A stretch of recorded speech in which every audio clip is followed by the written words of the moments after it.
Uh, yeah, Zoom has really good noise suppression. I think Meet is okay. This one, I know you always tell me when we're doing these. I'm a huge fan of Meet. Yeah. If I'm taking notes. I don't know. I feel like Zoom is really good because I'll have the kids, running up and down the stairs right there and yelling at each other, and no one ever hears anything, which is good news. That's part of why I have stuck with Zoom for as long as I have. Yeah. So people are beginning to join. Thanks for coming. Yeah.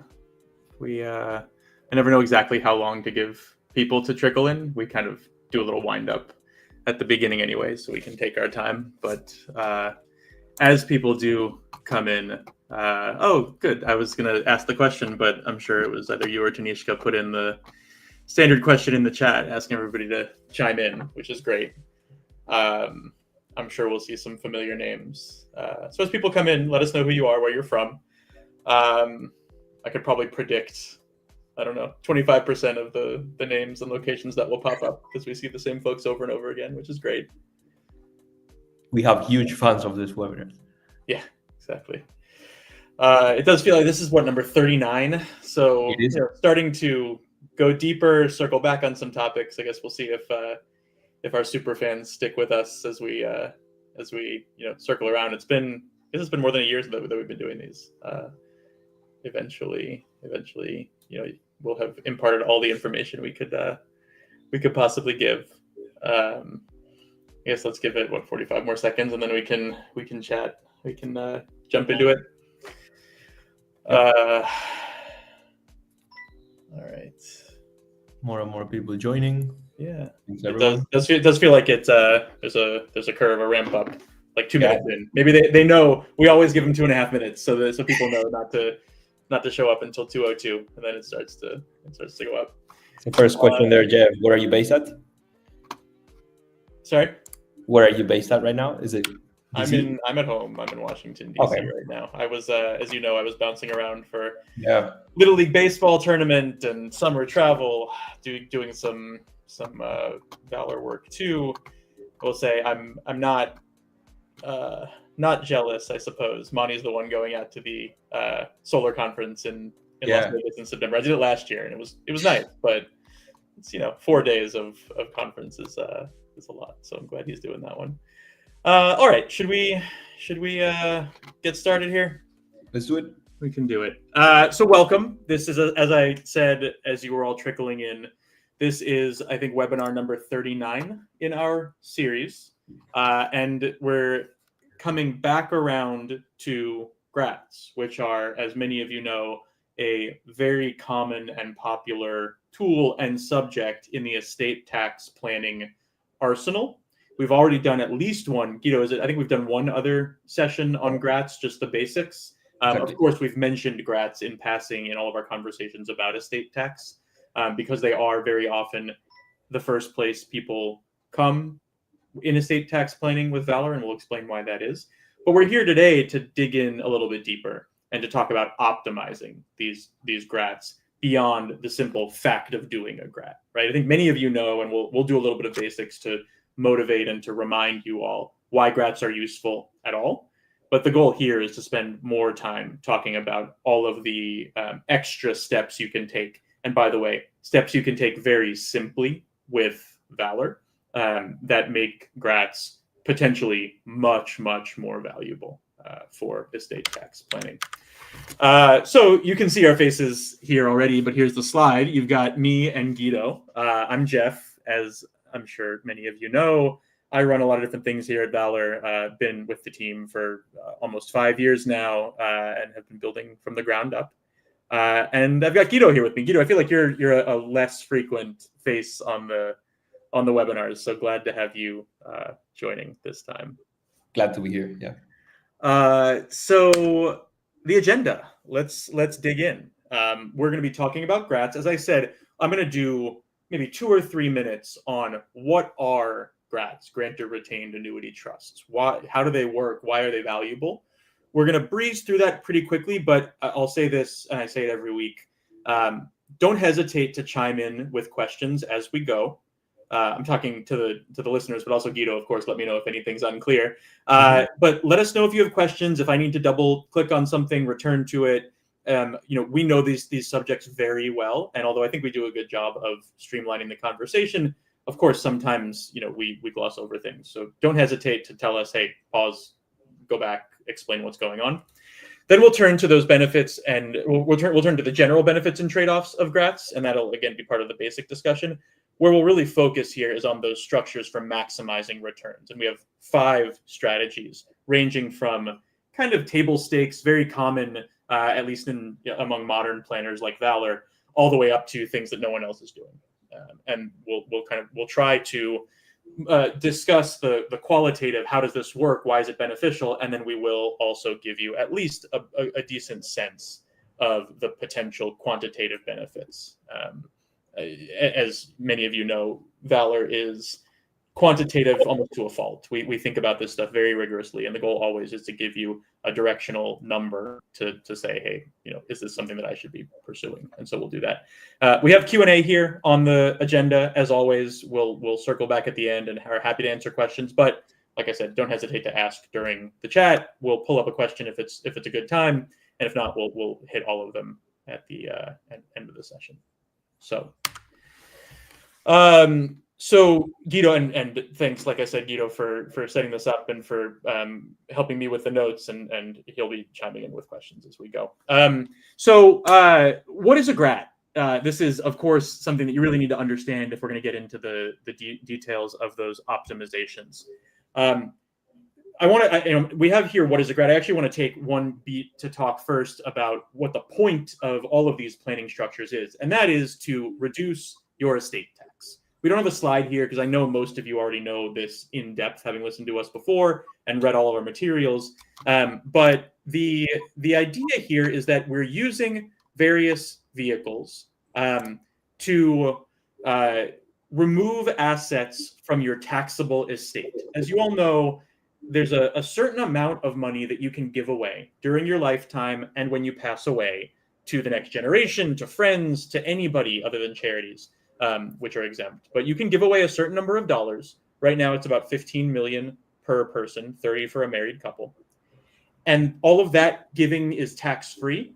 But then any dollars you give away above that number, whatever that number is for you, 30 million for most couples, every dollar you give away above that will be taxed at the federal level. And then many states have their own estate tax as well. And so the goal here is trying to get as many dollars as possible out of that bucket that is being taxed when you give it away. And there are many, many vehicle structures, strategies that you can use to do that. We've talked about many of them here. You can use non-grantor trusts. You can use intentionally defective grantor trusts, crummy trusts, life insurance trusts. We're talking today about GRATs, grantor retained annuity trusts. And I think this is a good topic to hit on as we're circling back to these kind of detailed discussions, because GRATs are the lightest weight, in many ways the simplest structure, maybe alongside crummy trusts, for you to set up to start getting money out of your estate. So what is it? How does it work? A GRAT is an irrevocable trust, just like almost everything else Valur does on the estate tax side, that helps you transfer wealth out of your estate to your beneficiaries, usually your kids or grandkids, but not always, it can be anybody, without using up any of that $15 million lifetime exemption. So you get to move dollars out of your taxable bucket without using up any of the exemption that you're entitled to. How does that work? Well, the idea here is that you're moving some assets to a trust, but you're getting those assets back with interest during the trust's term. And because you're getting that money back within the trust's term, nothing today is leaving your estate. Nothing is a gift. And so there's nothing taxable. There's no taxable event there. You're just moving the assets into a trust, and you're going to take them back in a few years. In the meantime, those assets will grow. And if they grow faster than the interest rate that's applied by the IRS, that amount has been removed from your estate. And I'll go into all this in more depth, but just at a high level, you take back the principal plus interest, and everything else is outside of your estate and goes to your beneficiaries free of estate tax. And you can see why that'd be a very powerful thing to have happen. Essentially, you take $1 million, you put it into a trust, you take back the $1 million plus interest. If it grows to $2 million during the term, your kids get almost $1 million free of estate tax. It's a really powerful thing and really straightforward, which is why it's a question there, Jeff, would be how do you receive those distributions back? Like, how do you calculate those, for example? Yeah, that's a good question. The answer at a high level is that we calculate it for you, right? That Valur is doing the math and doing the administration here, but the underlying work is essentially you're getting back some amount each year of the trust plus total interest, such that, and we'll talk about how exactly to structure this, and there are some optimizations. But let's say you're doing a 2-year trust. You'll get back about $500,000 plus interest each of those 2 years, so that total you've gotten back, let's say 1.1 million or so. And that'll come back to you. Typically, it's not a taxable distribution. It's typically you're getting back shares of stock that you put into the trust or cash that you put into the trust, but you're getting it back in kind, and there's no taxable event. So it's almost like nothing happened, right? You put the money in, you get the money back. It's kind of a magical thing. So who are we talking to here? Again, we'll get into the nitty gritty, but big picture, who's this for? And the answer, I want to, there's a sentence here, but I want to talk about the last thing first. If you are likely to exceed the gift and estate tax exemption during your lifetime or at the time you pass away, so if you're going to give away more than $15 million per person in a married couple or individually, you need to be doing some planning today, or you'll be paying a 40% federal tax, maybe also including state tax, when you die. With a GRAT, you can move a bunch of money out of that bucket. And so what I always tell people is, if you think you're going to be over that limit, or if there's even a chance you're going to be over that limit, start moving assets out of your estate today. And I'll make the case in a second for why GRATs are a great, easy first way to do that before we get to all of the further, deeper trust strategies. The bottom line, which you'll see in a second, is that there's virtually no cost or risk to a GRAT. You're getting your money back. I'll talk about why that works and how it works. But in general, if you're going to be over the limit, and especially if you've got stock or crypto, or you want to invest in stock or crypto that you expect to appreciate substantially over the short or medium term, and I'll explain why, but those are the kinds of assets and the kinds of investors that tend to be excited about GRATs. So we'll probably speak about this in the future, but you mentioned here, if assets grow more than the interest, what happens if they don't, for example? Yeah, this is a good question. I think, is there there's a slide somewhere that mentions the phrase "heads you win, tails you tie." I want to answer that in the context of what we have here. As I said, this is how to motivate how that works. So you move some assets into a trust. Let's say you put $1 million of NVIDIA stock into a GRAT. You're going to get back about $500,000 in the first year and about $510,000 in the second year, at the end of the second year. But in the meantime, you're investing that money. You're leaving it in the NVIDIA stock and it's growing, right? Let's say that NVIDIA stock grows from 1 million to 2 million over a 2-year trust. You've taken back 1.1. That leaves 900,000. 900, and by the way, the 1.1 is using the IRS as what's called the 75/20 interest rate. It's a statutory interest rate. It's dictated by the IRS. We don't control it. It just dictates how much interest you have to take back. Once you've taken back your original principal plus that interest, everything else goes to your beneficiaries. In this case, $900,000 of NVIDIA stock would go to your beneficiaries free of estate tax. It wouldn't be a taxable event when you move the assets over to them. So they wouldn't pay any income tax or capital gains tax. They would just receive $900,000 of NVIDIA shares. Very straightforward, a big win. You've moved $900,000 out of your estate. It'll then continue to grow in your kids' possession. And if you're young now, that $900,000 might turn into 10 million by the time you pass away. All of that 10 million would be free of estate tax, and you would have saved $4 million in taxes just from that single $1 million 2-year GRAT. That's how powerful these things are. So then, Guido, I think the next logical question is yours, which is, well, that's great, and I expect my assets to go up, but they might not, right? We might just hit a 2-year bear market, or a single asset might not do well. It's possible. NVIDIA has had little windows where it's gone down, of course. Bitcoin, everything goes up and down. What happens if your asset doesn't grow? In fact, doesn't beat that interest rate over 2 years? And this is the heads you win, tails you tie idea. If it goes up more than that interest rate, you win. Great. Some money goes to your kids. GRATs are very inexpensive to run, so you win, no question. If the investment doesn't beat that interest rate, let's say the $1 million stays flat at $1 million, there's no problem. We call that tails you tie.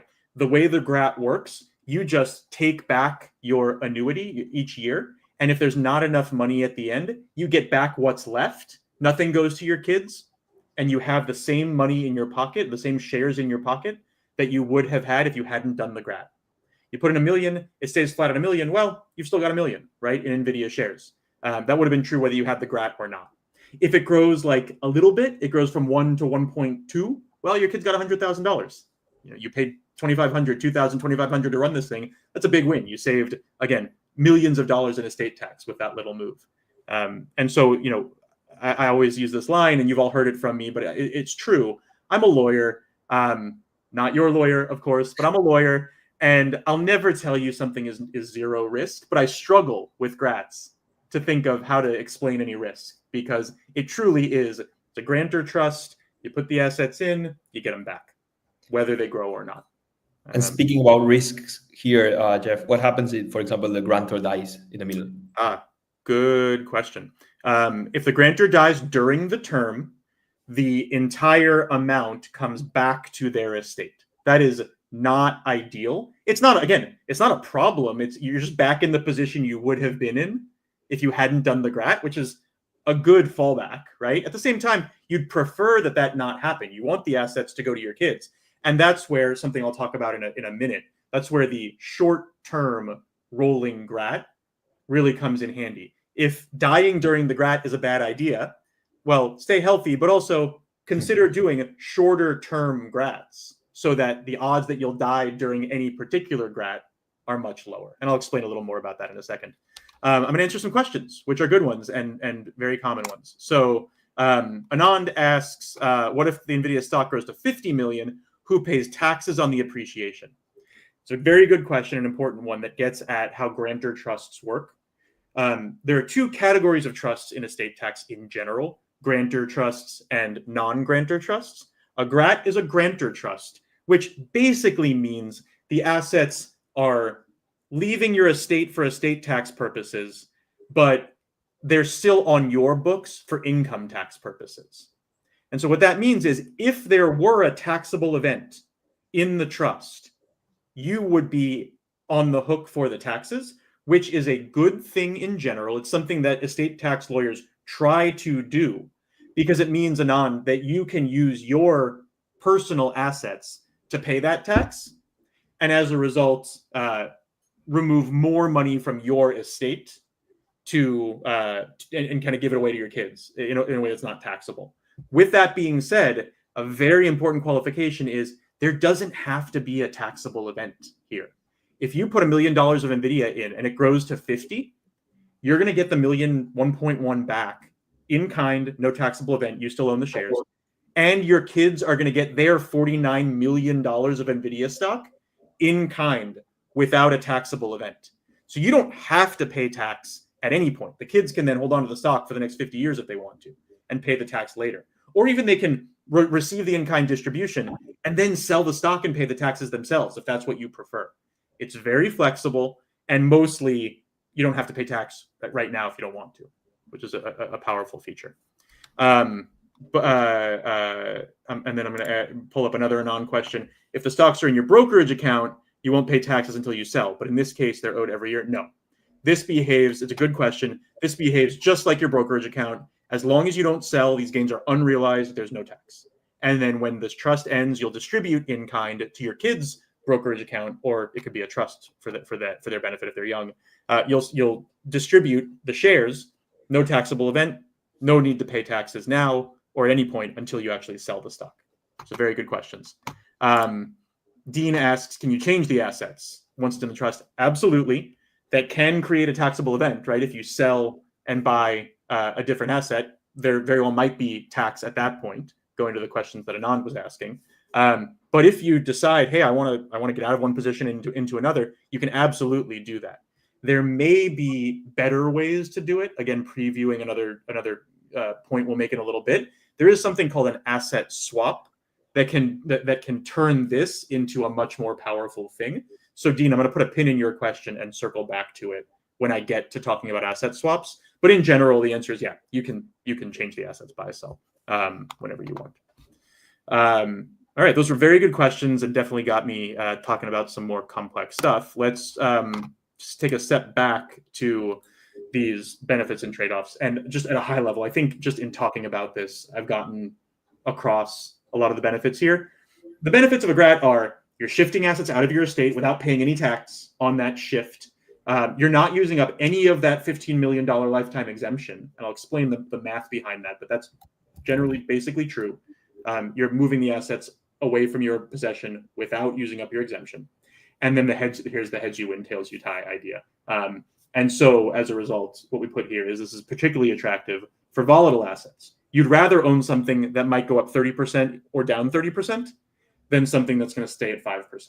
And I'll get into that a little bit, but the basic idea is if you run a GRAT for a few years, you'd rather have one asset, essentially if you're running two GRATs, think about it this way. If you're running two GRATs, one with NVIDIA stock and one with Apple stock, you'd rather one of them go up 30% and one of them go down 30%. Exactly. In which case, the 30% trust will pay a bunch to your kids tax-free, and the negative 30% trust will just come back to you. Instead of having two trusts that stay perfectly flat, you'll have the same total return for your family, but nothing will get out of your estate tax-free, right? Because you didn't beat that interest rate. So very important principle. Generally speaking, you'd rather have volatile assets with a high average return than stable assets with the same average return, but less bouncing around. That's kind of related to another strategy that we'll talk later. So that's yes, absolutely. We're going to talk about some direct indexing. We're going to talk about some asset swaps. These are all, it's a good point, Guido, all related subjects with the bottom line being go for volatility, go for high growth, beat that interest rate as much as you can. Don't worry about the downside because you're just getting your money back. Trade-offs, mortality. Guido asked about this. If you die, the trust ends, you get the money back in your estate. That's not ideal. And so we'll talk about a way to optimize around that. Doesn't lock in your gift tax exemption. That's true. You're not using any exemption here. And what that means is this is best paired with other estate tax strategies that do use up your exemption, right? If you have a $15 million exemption, you could do GRATs for the rest of your life, and that's great. You're going to move a ton of money out of your estate, but you've still got a free exemption sitting there. You might as well use it. And so that's where you pair GRATs with things like crummy trusts, IDGETs, intentionally defective grantor trusts, life insurance trusts, things where you're using up that lifetime exemption. And this is a very technical point, but GRATs are not GST exempt. That's the generation skipping transfer tax. The idea here is that if you name as the beneficiary of your GRAT a grandkid directly, rather than naming your kids and then your kids give to the grandkids, there will be an additional tax that you have to worry about. And so best practice mostly is to name the next generation, your kids, as the beneficiaries of GRATs. All right, so that is the basics. Bottom line, if nothing else, take from that the idea that you're putting high growth, high volatility assets into a trust. If they grow and beat the interest rate, a bunch of money goes to your kids tax-free. And if they don't, you just get it back. Basics. How do we do better? That's the point of the next, 20 minutes or so. Strategy one, and the first two things on this list, zeroed out GRATs and rolling GRATs, are, I hesitate to say universal at this point because every legal practice, every partner out there is different, and there are definitely lawyers that don't do these correctly. But if you go and talk to anyone about a GRAT, most of them are going to tell you zeroed out GRAT is the baseline, is the default. So let's start with that. The idea of a zeroed out GRAT is already baked into what I've been talking about and the questions Guido has been asking. The idea is that by setting up the GRAT so that it's paying you back your initial principal plus interest, the rules then mean that no dollars have been gifted to the next generation.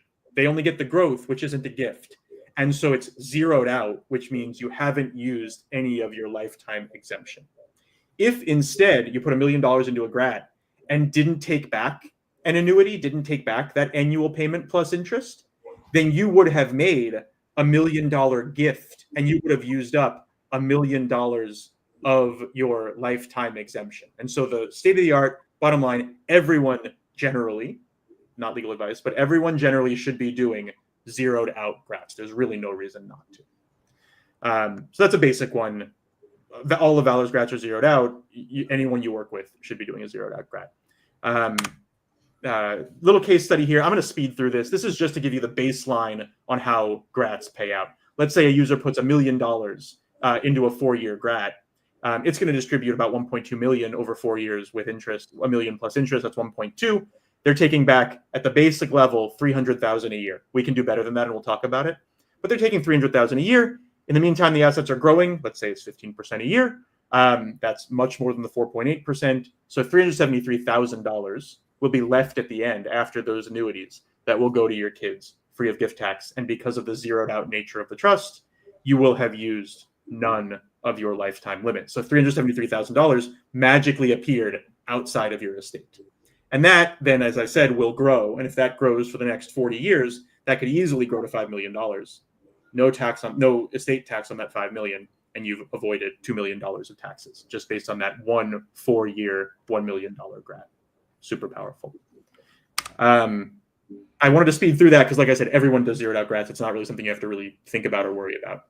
Strategy 2 is half a step up. Not everyone offers rolling GRATs. Importantly, even if they offer them, they're not super simple to run unless you use Valur. We'll talk about that. And so most lawyers are not making rolling GRATs easy, but you should absolutely be trying to at least considering whether it makes sense to do a rolling GRAT. So what's a rolling GRAT?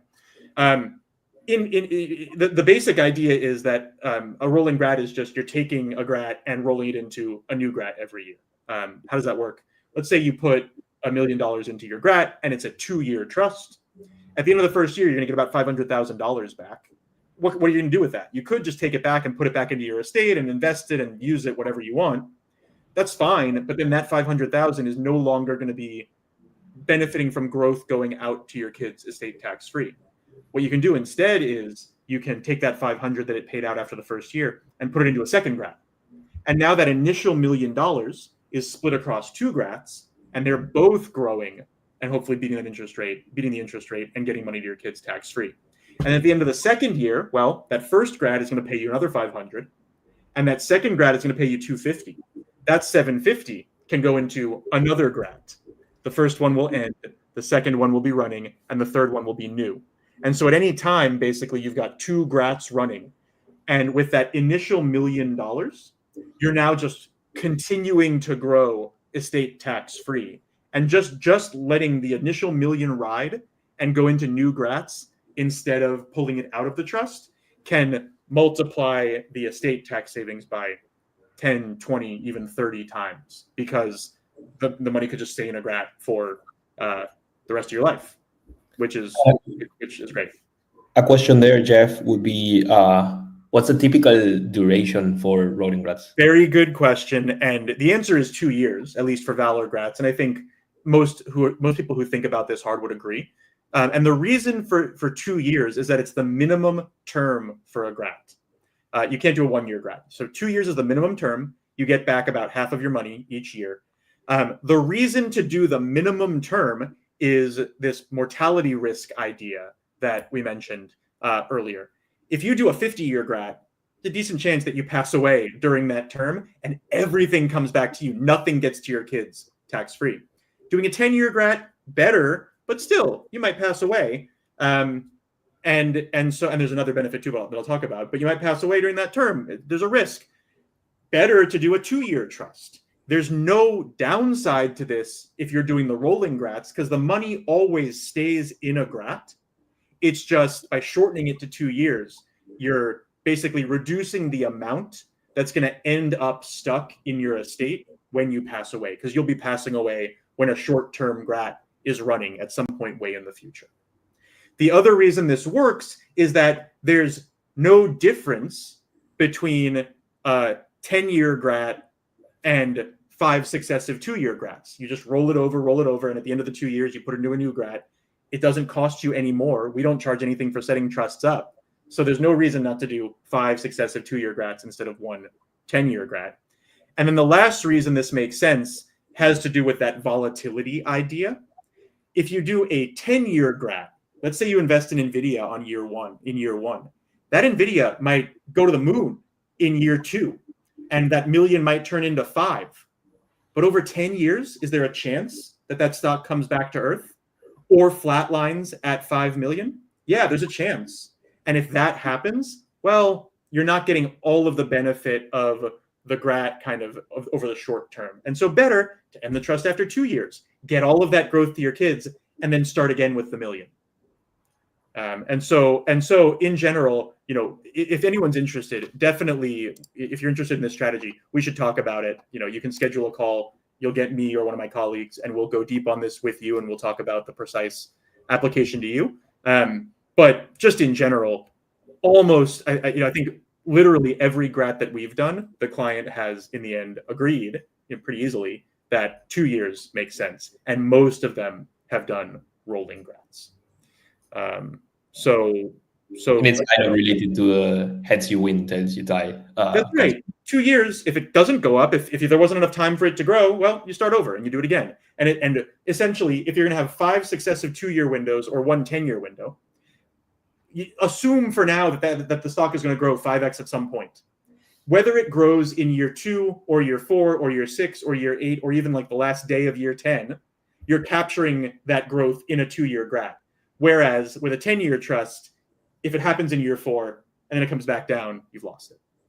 We'll talk about asset swaps in a second as a way to hedge that risk. But just for now, I think you can take my word for it that 2-year rolling GRATs are the baseline strategy. There's more to do here, more optimizations. Let me take off a couple of questions. If the chosen asset is crypto, are there brokerages? Yeah, absolutely. We've done GRATs with Coinbase. We've done GRATs with Robinhood. We've done self-custody, MetaMask, cold storage, Ledger. It's very flexible. The bottom line is that the brokerage or exchange that you use has to support a trust account. Or if it doesn't, you need to use another storage option that allows us to create a paper trail showing that the GRAT owns the crypto. That's the bottom line. And we'll help you do that as part of our service. Dean asked this question, which goes back to the first one that he asked. How does GRAT pay you back? Do you need to sell the asset and trigger income tax? Absolutely not. You can transfer the shares or crypto or whatever back to you in kind without selling and just take it back, and there's no income tax triggered at that moment. So rolling GRAT, I'm just gonna really, I want you to look at the third bullet point here. You get how rolling GRATs work at this point. Basically like any normal GRAT, but you're just rolling all the money into successive GRATs. And the bottom line here is that you're moving essentially twice as much money out of your estate if you do that, because it's always rolling into a second GRAT as compared to if you took the money back at the beginning. That's really all you need to know. This strategy significantly increases the after-tax amount that's leaving your estate. And so unless there's a really good reason not to do it, you do it. All right. One more, I think, reasonably straightforward move that optimizes here. It's one with a smaller impact, but I want to mention it, is backloading the payments of your GRAT. So imagine that you do $1 million GRAT. You could either, under the rules, it's going to owe you back $1.1 million after 2 years. You could either pay yourself $505,000 at the end of the first year and $505,000 at the end of the second year. Or you could increase the annual payment by 20%. So you could start at $450,000 and go up to whatever it is, $650,000. Maybe not quite that, $475,000 to $625,000, whatever the 20% growth is. Why is that valuable? Why is backloading the payments a good idea? It gives your assets more time to grow in the trust and therefore to get more money out of your estate. If you move $505,000 out of your trust at the end of the first year, now that's not growing anymore. That's not invested anymore inside the GRAT. Now maybe you roll it into another GRAT, which you should do. But it's outside of this GRAT. It's no longer contributing to the growth that's going to go to your kids. If instead you move only $450,000 out, there's another $55,000 that's growing inside the trust, and that growth will go to your kids.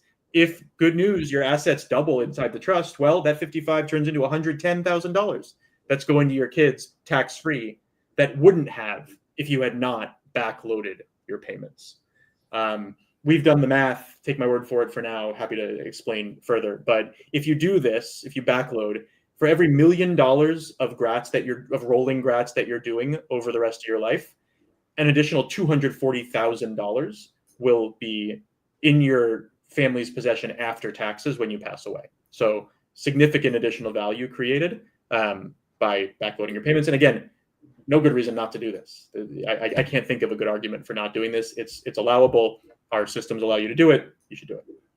So this is more of a power of compounding, I guess, right? And starting, of course, you cannot start from scratch because you need those 20% annually, and you need to fulfill the whole payout at the end, right? But it's like math game here. Yeah, that's right. There's again, it's a small difference compounding an extra, $50,000 per million for 1 year. It's not a huge thing, but again, there's no cost to it. There might be a cost to it if you're working with a lawyer who doesn't know what they're doing. With Valur, there's no cost to it. It's just a default, feature of our trust. You can select it. You should do that and take the extra compounding, even if it's only an extra $10,000. Why not, right? All right. We've got 10 minutes left, so I'm going to speed here. Strategy 4, direct indexing. This is a topic unto itself. I'm not going to belabor the point. I just want to remind myself of the fifth. Asset swaps, I think, are more actionable for most of you, so I'm going to spend time on that one. Direct indexed grats are something that Valur invented. We don't invent a lot of things here. We're looking to take tried and true strategies and make them more accessible to you by streamlining onboarding, by optimizing how you run the thing, by reducing costs. This is one where we saw an opportunity and felt like we had to at least make it available. The idea is, and you might have heard of direct indexing in the general investment context, the idea that instead of owning the entire S&P 500 in one ETF, you own all 503 stocks separately, so that if some go up and some go down, you can take advantage of that difference to tax loss harvest. That's not quite what we're doing here, but it's a close cousin. The concept is similar. The idea is, and this goes back to the idea of volatility being good in grats. And I kind of previewed this in my example earlier with the two stocks, one going up 30%, one going down 30%. We can kind of build this up. The idea is you can either hold two stocks in one grat. And if one goes up 30 and one goes down 30, it's flat at 0. And nothing goes to your kids tax-free. Or you could hold those two assets in separate grats, and one goes up 30 and one goes down 30, or even stays flat. The one that goes up 30, a bunch of that growth is going to your kids tax-free. Well, what's the logical next step? If this works with 2 stocks, why not 3? Let's do 3 grats. And then if 2 of them grow and 1 of them falls, well, you've gotten even more to your kids. You can see where this is going. There's no reason to stop. Theoretically, at least, you could do 503 separate grats, and you'd benefit from the winners, and the losers would be tails you tie. You'd get the assets back. Nothing would change. And we've done the back testing, the rigorous quantitative back testing, and we can show you that this 500 grat strategy delivers 98% extra estate tax-free returns versus a traditional grat. With that being said, we can do this. We've built the processes to do 500 separate grats. It's a headache for you to get your head around, and you can get most of the benefit from doing 10 grats in 10 different sector funds. As an example, if you look at the back testing, doing a tech grat and a healthcare grat and a transportation grat and a banking sector grat and all of the 10 big sector funds in the S&P, you can get 80% of the returns. And so that's where many of our clients end up landing rather than 500 separate grats. We make it cost effective to do 500 if you want to, but like I said, it's mind share. It's a hassle for you. Most people end up deciding on something slightly similar, either 1, 2, 5, 10 grats holding a mix of high growth, high volatility assets. That's why I say I don't want to spend too much time on this. When you come to us asking about grats, we'll talk to you about all the options. We can talk about direct indexing. We can talk about sector funds. We can talk about single fund grats. And they're all valuable. Some are more valuable than others. You can decide how much of the kind of mental headache you want to put on. Equally important, they complement each other. So that's also interesting. That's right. That's right. You can absolutely do a mix of these strategies. You could do 10 sector funds. You could do a 7 individual stocks. Maybe you buy the Magic 7 tech stocks, and then also buy the large cap non-tech stocks in one GRAT. You can piece together a strategy. We'll work with you to model what's this going to look like and what's the likely payout to your kids tax-free from all of these strategies. I'm going to pause and take a moment to, I've been hinting at this, previewing this. Working with Valur makes all of this much, much simpler. In the old days, you would have gone to a lawyer. They would have drafted your trust. You would have asked them for a 2-year rolling GRAT, and they would have said, I can do a 2-year GRAT, but you got to come back to me in 2 years, in a year, and ask for another GRAT to do the rolling thing. And you would have forgotten, or you would have gone to them and they wouldn't have responded. They would have taken too long. They would have charged you for each of the GRATs that you set up. At Valur, with Valur, in the new world, you come to us and on day one, you say, I want a 2-year rolling GRAT strategy. We say, great. We set up your first GRAT for free. And then at the end of the first year, we send you a notification saying you requested a rolling GRAT. Do you want to follow through? And if the answer is yes, we automatically spin up your second GRAT for free. And now it's up and running. And you haven't had to do anything. You haven't had to track down the lawyer. You haven't had to pay more. You haven't had to think about this.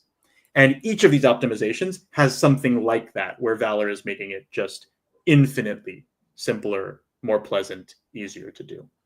So I won't spend too much time on how we do this in our systems, but I just want to make it very clear that we do all of these things.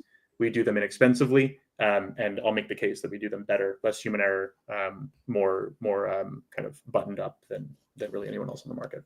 So that's direct indexing. Got less than 5 minutes left. I'm definitely going to go over here. People should feel free to stick around, please. Keep coming in with the questions. I'm going to pause quickly for Anand's question. This is risky. I'm putting it up before I read it, but you asked good questions so far. If you're doing options trading, is that that is ongoing for the next year or two? Can it be in a GRAT?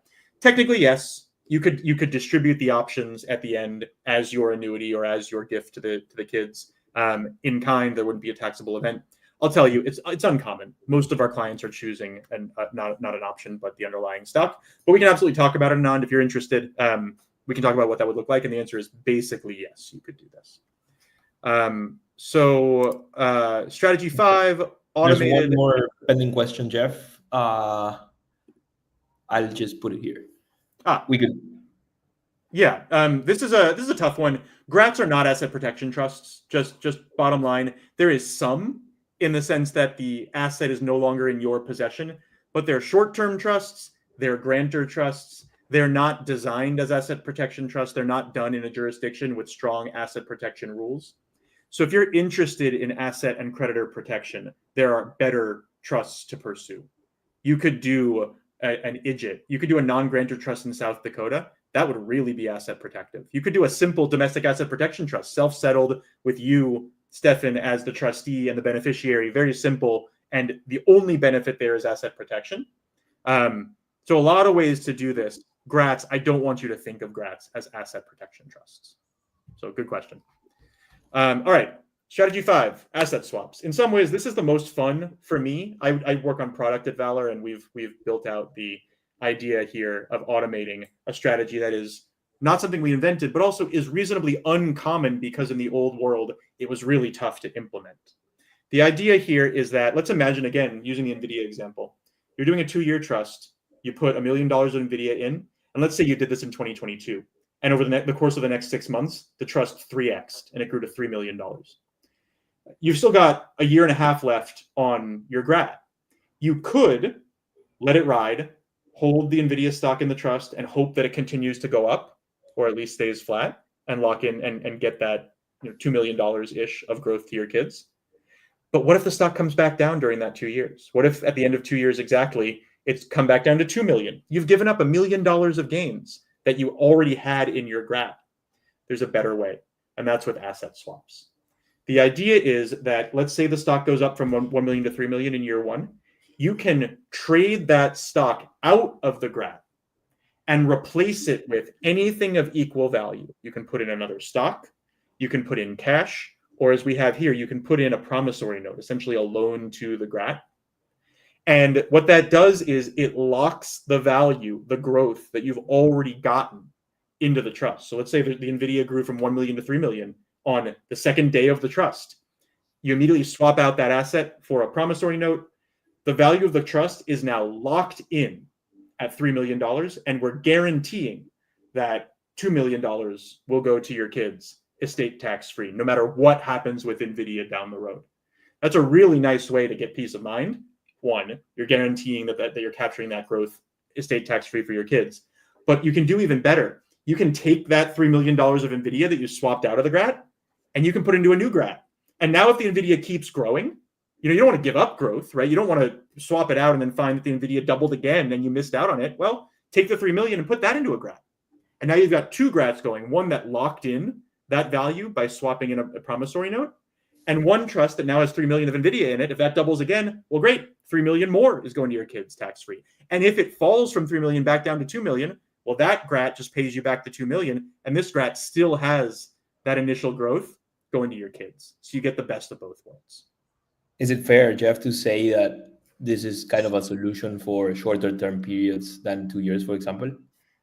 Yeah, this is I will say this is something that would be a benefit, would be a powerful tool, no matter how long your GRAT is lasting for, assuming that you don't know how the asset is going to perform, which is true with GRAT assets, right? If you're putting in a bond, there may be no reason to do this. But whether it's a 2-year trust or a 10-year trust, when it goes up, it might make sense to lock in the value.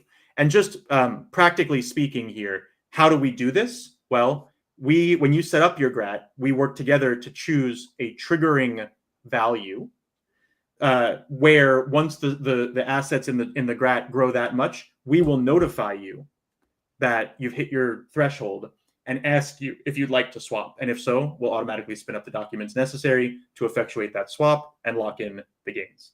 And if you want to, spin this into another trust.